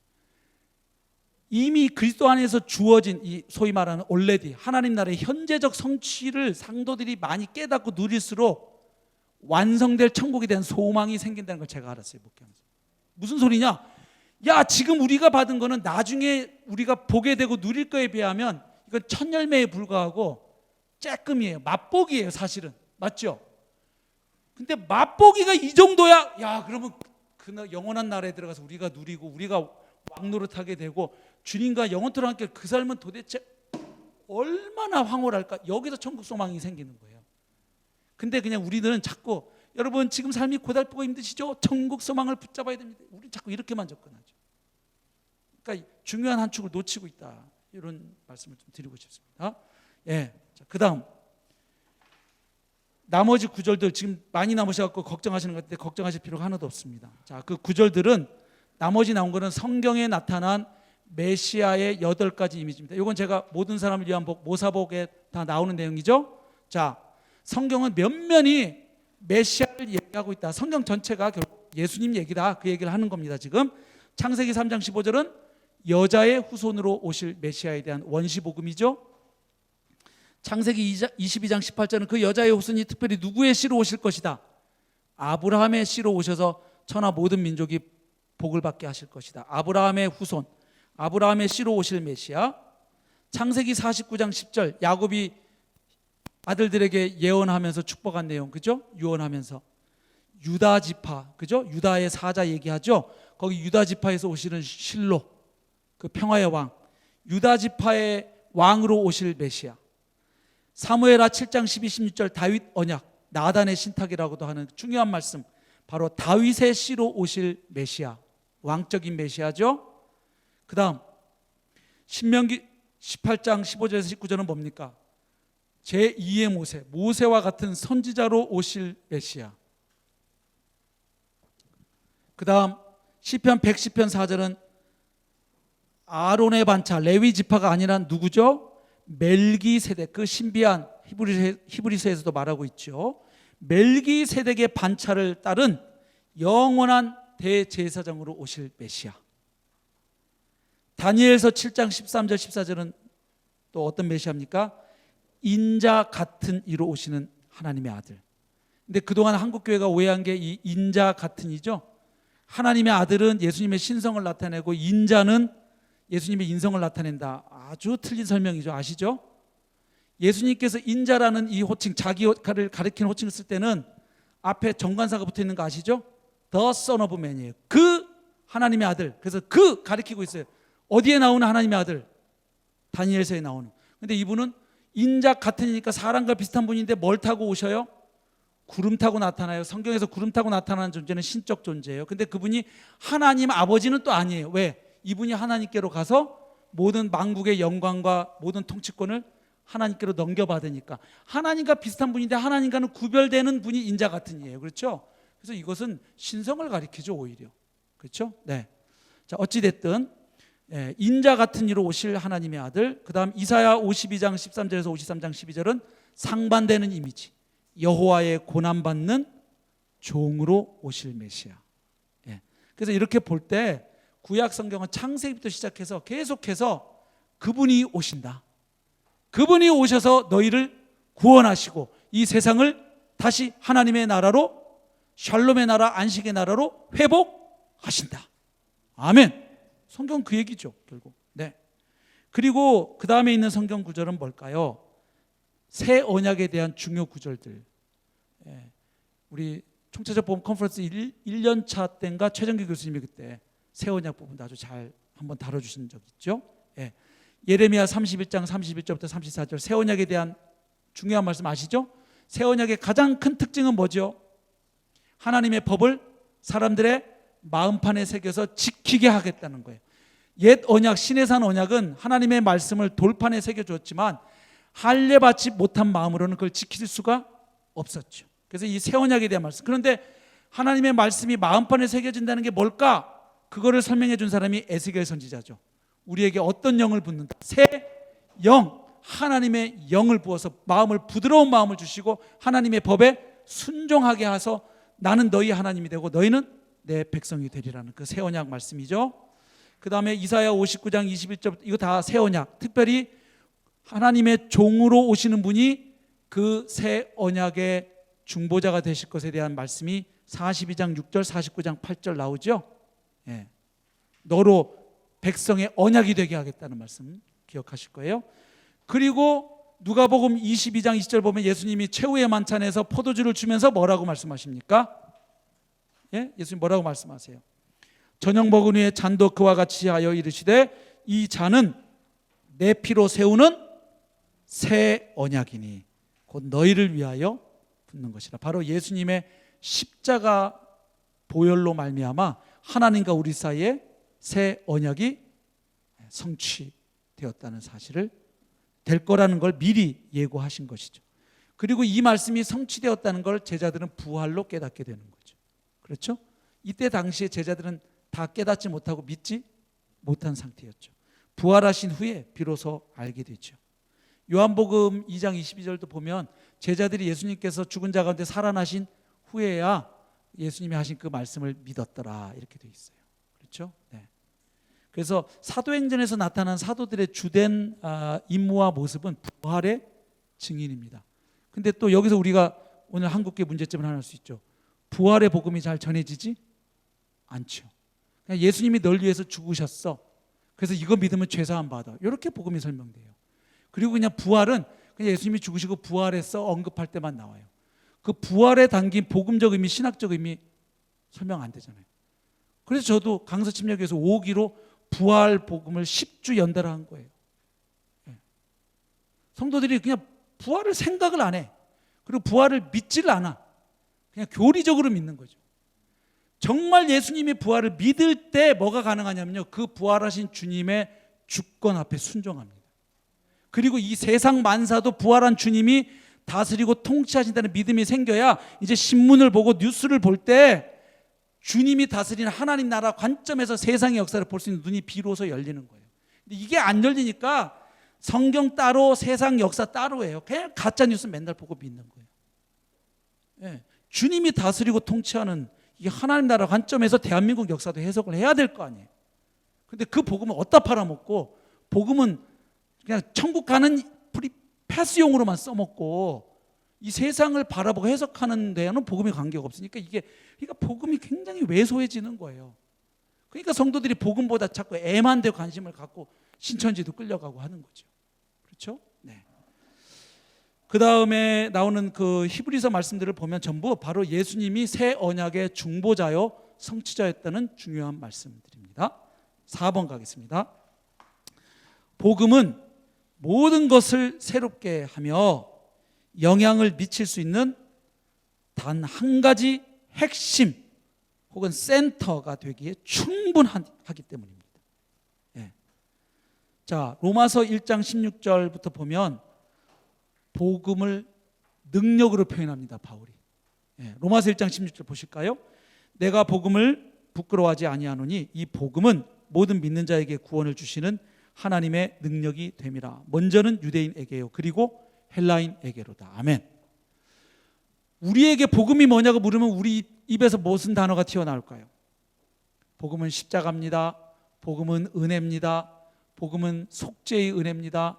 복음은 이신칭의의 은혜입니다. 얼마나 표현할 말이 많아요.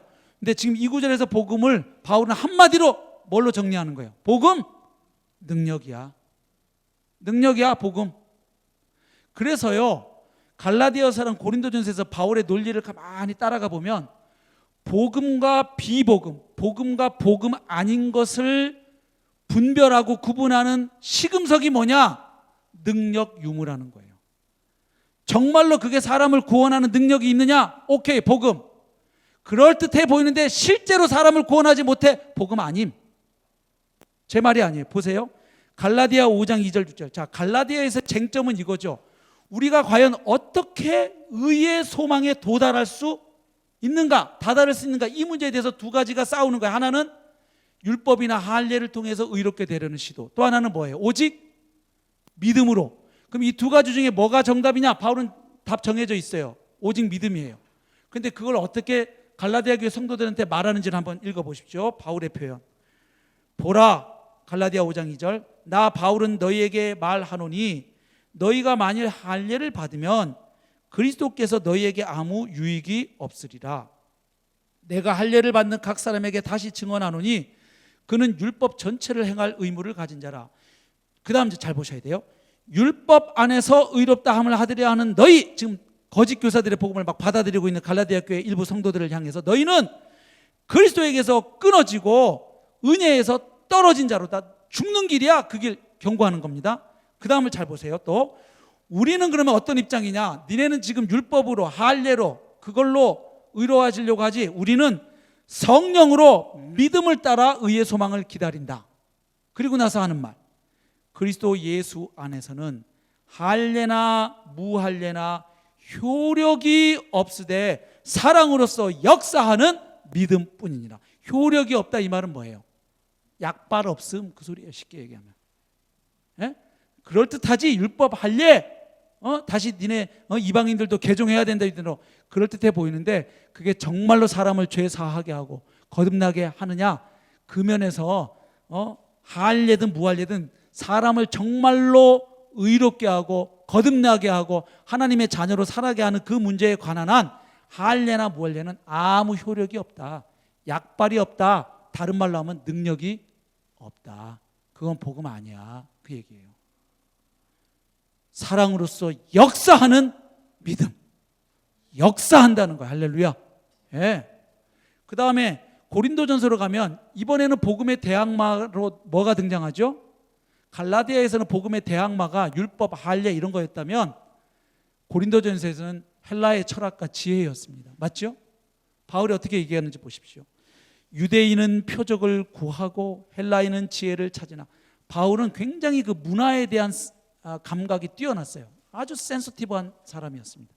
그 문화권이 집단적으로 추구하는 그 가치, 그리고 그 문화를 지배하는 이 메타 내러티브, 그게 뭔지를 꿰뚫어 볼 수 있는 그 해안이 있었죠. 유대인은 표적을 구하고 헬라인은 지혜를 찾으나 우리는 십자가에 못 박힌 그리스도.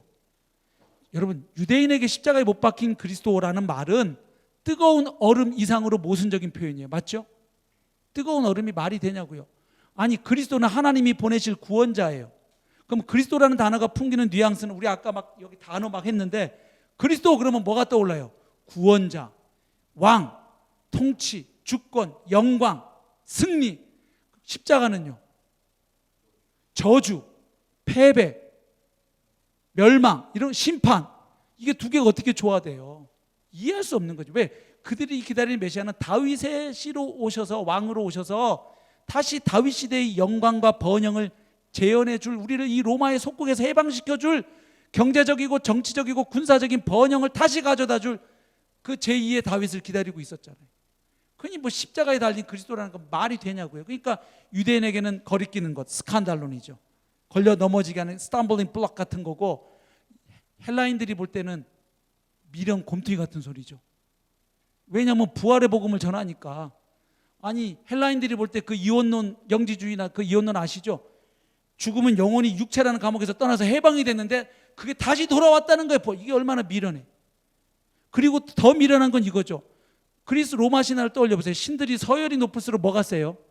힘이 세죠. 제우스 보십시오. 물론 제우스보다 더 센 게 그 부인 누구죠? 헤라인가? 그렇죠? 더 세죠? 제우스보다. 제우스가 쩔쩔매잖아요. 아무튼 그런데 복음은 뭐예요? 아니, 세상 만물을 창조한 창조주가 인간이 되어가지고 와가지고 인간 손에 붙잡혀서 빨가벗겨서 십자가에 대해서 피 철철 흘리고 사형 선고받고 죽었는데, 알고 봤더니 그가 인간을 구원하고 이 세상을 구원하러 온 구원자래. 믿으래, 그 사람을. 얼마나 미련 곰탱이 같은 소리예요. 그러니까 바울이 알고 있는 거예요. 복음이 왜 사람들에게 이게 걸리는지. 그래서 말합니다. 못 박힌 그리스도를 전하니 유대인에게는 거리끼는 것이요. 그렇죠. 신명기 21장 23절. 나무에 달린 자마다 저주를 받은 자요. 하나님의 저주받고 죽은 자가 어떻게 메시아일 수가 있어요? 유대인들의 눈으로 볼 때. 그러니까 나사렛 이단이라고 본 거죠, 바울이. 구원받기 전에. 그래서 얘네를 죽이는 게 내가 하나님을 위한 일이다, 이렇게 믿고 열심히 했잖아요. 자, 유대인에게는 거리끼는 것이요 이방인에게는 미련한 것이로되 오직 부르심을 받은 자들에게는 유대인이나 헬라인이나, 그 다음에 밑줄 그셔야 돼요. 그리스도는 하나님의 능력이요. 통쾌해. 하나님의 능력이요 하나님의 지혜니라. 하나님의 어리석음이 사람보다 지혜롭고 하나님의 약하심이 사람보다 강하니라. 그러니까 그래서 바울의 말은 제가 좀 번역해 보이는 거예요. 복음인 건 바로 복음이 능력이 있어서야. 그 말인 거예요.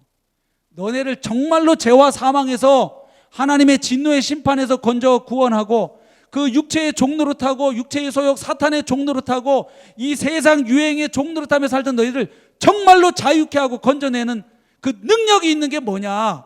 바로 사람들이 볼 때 미련해 보이는 십자가의 복음이다. 할렐루야. 이 십자가 부활의 복음을 통해서 나는 죽고 예수 그리스도와 함께 다시 살아나서 새로운 피조물로 나 죽고 예수 생명으로 살아가게 만드는 이 복음이 진짜 능력 있는 복음이야. 아멘. 네, 그러니까 바울은 복음을 철저하게 능력으로 보는 거예요. 두나미스. 네. 그래서 결국, 그런데 이 능력 있는 복음을 처음 예수 믿게 만드는 능력으로만 쓰고 있다, 이 말이죠, 교회가. 그래서 정리하겠습니다. 복음은 단지 기독교 신앙 입문용 교리가 아니라, 처음에 예수 믿게 할 때 복음반 한 3, 4조 하고 브릿지, 일러스트레이션, 사형리 뭐 이런 거, 그거 아니라는 거예요. 처음에도 전해져야 될 메시지고 그리스도인의 신앙생활에서 알파와 오메가이다. 바울은 우리가 성화될 수 있는 길도 어디에서 찾았나요? 복음에서 찾죠. 제가 이해가 안 되는 게, 목사님들이 로마서 전체를 복음으로 이해하는 분도 있고, 복음과 실천, 뭐 우리 신학적 용어로는 직설법과 명령법 이렇게 많이 구분하잖아요. 뭐 로마서 1장부터 11장. 근데 어떻게 구분하든 8장까지는 다 복음으로 넣어요, 목사님들이. 근데 실제로 사역 현장 들어가면 복음은 3장, 4장 이신칭의만 복음으로 제시하고, 성화는 이제 복음으로 구원받았으니 이제 열심히 주님을 위해서 사세요, 교회를 위해 헌신하세요 되니까 성도들 입장에서 이렇게 되는 거예요. 아, 과거의 죄는 예수님 십자가로 구원받았어, 용서함 받았어, 오케이, 감사해. 근데 지금부터는 또 내가 어떻게 돼요? 내가 포인트 쌓아야 돼요. 그러니까 결국은 율법주의로 또 가요. 그래서 그렇게 열심히 살려는 사람은, 성실한 사람들은 율법주의로 가고요, 해보다가 안 되는 사람들은 어디로 가느냐? 율법 폐기론으로 가요. 에이, 안 된다, 야, 구원받아도 안 돼. 이게 이제 교리적으로 심한 사람들이 저 구원파예요. 그 구원파의 문제점을 최정기 교수님이 이번에 곧 나올 책에서 아주, 제가 이렇게 홍보도 해드립니다, 교수님. 네. 곧 나옵니다. 왜냐하면 제가 추천사를 썼기 때문에. 네. 저는 그 책 다 읽었습니다. 마지막 페이지까지 다 읽고, 마지막 문장 마침표까지 읽고 저는 추천사를 쓰거든요. 네. 네. 그래서 좀 늦게 드려서 죄송하긴 했는데, 네. 네. 아무튼, 네. 할렐루야. 아멘. 알파와 오메가입니다. 그러니까 제자 훈련도 뭐로 한다? 복음으로 하는 겁니다. 믿으시나요? 이 패러다임 빨리 바꾸셔야 돼요. 구원은 복음으로, 성장은 제자 훈련으로 한번 해보십시오. 제가 무지하게 그거 많이 해봤습니다. 그리고 막 셀교회 운동 미쳐가지고 이렇게 그냥 공동체로, 복음이 빠지고 공동체 운동하면 망해요. 맨날 교인들끼리 싸워요. 보네포도 지적했어요. 공동체를 가장 깨뜨리고 망가뜨리는 자가 누구냐? 공동체 이상주의자다. 그러니까 예수 빠지고 우리 한번 이렇게 아름다운 공동체, 초대교회 같은 유무상통 공동체 만들어 보아요. 맨날 레귤레이션, 그 규정 만들다가 싸워요. 우리 교회 멤버십을, 어떤 사람을 멤버십을 줄 거냐? 어디까지? 막 아시죠 무슨 말인지? 또 헌금을 어느 정도 하는 사람을 우리 진정한 멤버십으로, 맨날 이런 거 갖고 이제 논쟁하고 싸우게 돼 있어요. 진짜 그리스도 안에서의 하나됨 안 이루어집니다. 공동체 만들려고 하다가 공동체가 깨지는 이상한 일이 일어나요. 뭐 어떤 경우에? 복음을 빼놓고 추구할 때. 제자 훈련도 똑같다는 거예요. 복음을 존중히 여기지 않고 온갖 프로그램, 온갖 좋다는 교재 다 써보십시오. 아주 세련되고 뺀질뺀질한 종교인을 만듭니다. 이 목회 좀 웬만큼 해보신 분들은 제 말 공감되실 거예요. 아멘이시죠? 정말 예수 제자는 다른 게 아니에요. 예수 그리스도의 주되심 아래 복종해서 그분의 통치를 받으며 오늘도 그분 나라에서 살아가면서 그 나라를 증거하고 예수 자랑하는 사람이 예수 제자예요. 아멘. 근데 예수하고 상관없이 직장 생활하고 하잖아요. 공부하고. 자, 마지막, 복음은 우리가 하는 모든 것을 하나로 묶을 수 있으며, 따라서 복음은 그것에서 모든 것이 뻗어나오는, 그러니까 복음에서 예배도 나오고 선교도 나오고 헌신도 나오고 구제, 봉사 다 여기서 나온다는 거예요. 제자훈련도 뻗어나오는 중심, 원천 또는 핵심 동력이 되어야 한다. 복음은 무한히 풍성한 것이기 때문에 교회의 한 가지 핵심이 되기에 충분합니다. 제가 그동안 살아오고 목회하면서 배운 게 이겁니다. 다른 어떤 것은 온리 이것만 한다든지 너무 지나치게 그걸 강조하면 꼭 교리적 문제가 생기든지 윤리적 문제가 생기든지 인격적 문제가 생겨요. 예를 들면 목사님들도 성향사랑, 어떤 분은 목회, 그러면 기도 목회, 그냥 처음부터 그냥 성도들 구원 받으면 새벽 기도, 상기도, 금식 기도, 철야 기도, 하여튼 이런 분이 있고, 어떤 목사님은 구원 받았다 전도, 하여튼 그냥 나가서 전도하게 하고요. 어떤 분은 봉사, 어떤 분은 예배에 목숨 걸어라, 그냥 다 성경이 가르치는 바고 중요하죠. 근데 이렇게 어느 하나를 너무 과도하게 이렇게 강조하면 꼭 문제가 생기잖아요. 병든 성도 만들어내죠. 온리 킹제임스주의, 이게 얼마나 심각한 문제예요. 킹제임스 성경, 저도 영어 교육학을 전공했기 때문에 총신대 영어 교육과에서 킹제임스 버전에 대해서 2년을 배운 사람이에요. 그 킹제임스 버전의 언어와 문법에 대해서 아주 그냥 2년을 영어 교육과에서 그걸 가르치거든요. 우리는 이제 AV라 그랬어요. Authorized Version. 영어 전공한 사람들은 킹제임스 버전에 AV 이렇게 이제 우리 흔히 흠정력 이렇게 하잖아요. 온리 붙은 순간 위험하잖아요. 좋은 성경인 건 맞지만 그게 영감받은 유일한 성경일 수 없잖아요. 원어 성경도 아닌데 번역 성경인데. 그러니까 제 얘기의 핵심은 온리하면 다 이렇게 위험하더라고. 사람이 외통수가 되고 극단적이 돼요. 근데 제가 하나 배운 게 있어요. 복음은 복음뿐이야라고 믿으면, 정말로 그렇게 믿고 가면요, 사람이 점점 유연해지고 융통성 있게 되고 연합하게 되고 겸손해지고 온유해져요. 그러니까 복음을 잘못 믿으니까 괴물이 되는 거예요. 자꾸 사람이 더 복음을 오래 믿고 사회 갈수록 더 사람이 막 옆에 그 사람 곁에 가기도 싫다. 우리 목사님 무섭다. 막 찬바람 싱싱 분다. 이러면 이거 지금 그분이 복음을 잘못 알고 있거나 잘못 믿거나 잘못 살아내는 거예요. 근데 오직 복음밖에 없어라고 캐고 들어가기 시작해 보십시오. 그러면 제가 지금까지 배운 거예요. 복음이다. 이게 복음이 다다 그러고 들어가면 사람이 좁아지는 게 아니라 신학도 점점 넓어집니다. 저도 몇 년 전부터 복음이 다구나 깨닫고 그 뒤로 신학 공부하고 여러 가지 사역에 대한 공부를 하는데, 우리 사역자들 여기 두 분도 와 계시면 증인이지만 복음을 키워드로 잡고 가니까 제 신학이 점점 깊어지면서 넓어지고 있는 걸 제가 스스로 느껴요. 그리고 안전해요.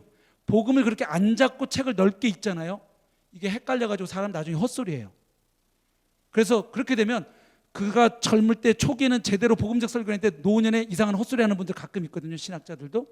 예? 그래서 막 구분해야 되잖아요. 그의 초기 설교와 후기 설교를 이렇게 구분하는데, 근데 제가 배운 거는 복음 그리고 예수 그리스도 그리고 삼위일체 신앙을 딱 잡고 캐 들어가면 이게 안전하다는 거예요. 예. 다른 거는 병들게 해요.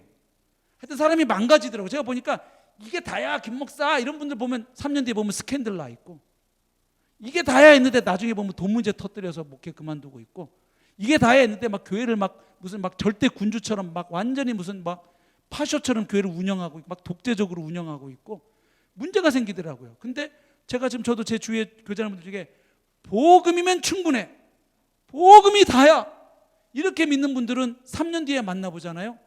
그 3년 전보다 신학이 훨씬 더 풍성해져 있어요. 그리고 인격이 훨씬 더 깊어져 있어요. 그리고 지적으로도 훨씬 더 성숙해 있는 걸 제가 봐요. 그래서 제가 점점 더 확신하는 거예요. 아, 복음이다. 이걸 붙잡고 가면 신학적으로도 정서적으로도 지성적으로도 인격적으로도 점점 더 건강하게 성장해가고 점점 더 예수 그리스도의 그 온전한 형상을 향하여 달려가도록 하는 것이 복음이다. 저는 그렇게 믿습니다. 그래서 4시 5분이 됐네요. 원래 4시까지인데 그래도 아까 쓰신 시간 감안하면 주어진 시간보다 조금 일찍 마친 것 같습니다. 네, 할렐루야. 네, 그래서 기도하겠습니다. 나는 복음의 영광과 능력에 사로잡힌 적이 있는가? 나는 지금도 복음의 영광과 능력에 사로잡혀 살아가고 사역하는가? 나는 정말 예수 그리스도의 복음 하나면 충분하다고 믿는가? 나는 그냥 복음은 중요하다고 믿는 사람인가? 복음이 전부라고 믿는 사람인가? 이 차이가 굉장히 큽니다. 복음 중심적 사역이 되는 데서. 그래서 하나님, 이 세미나, 짧은 세미나를 통해서 제가 이미 알고 있고 믿고 있던 바지만 정말 다시 한번 주 예수 그리스도의 복음, 그 영광스러운 십자가 부활의 복음, 그 영광스러운 하나님 나라의 복음의 영광과 능력과 그 아름다움, 그 황홀함에 다시금 사로잡히는 은혜를 허락하여 주시옵소서. 그래서 제 남은 인생 복음이면, 예수님이면 충분하다고 믿고 여기에 올인하는, 그래서 우리 사랑하는 성도들을 이 마지막 시대에 온전한 예수 제자로 세워내고 우리 교회가 정말 예수 생명이 흘러가고 경험되는 예수 생명 공동체로 세우는 일에 하나님 부족한 저를 써 주시옵소서. 우리 이렇게 한번 기도하고 이 시간 마무리하면 좋겠습니다. 우리 함께 사랑하는 주님의 이름 부르고 기도하겠습니다. 주여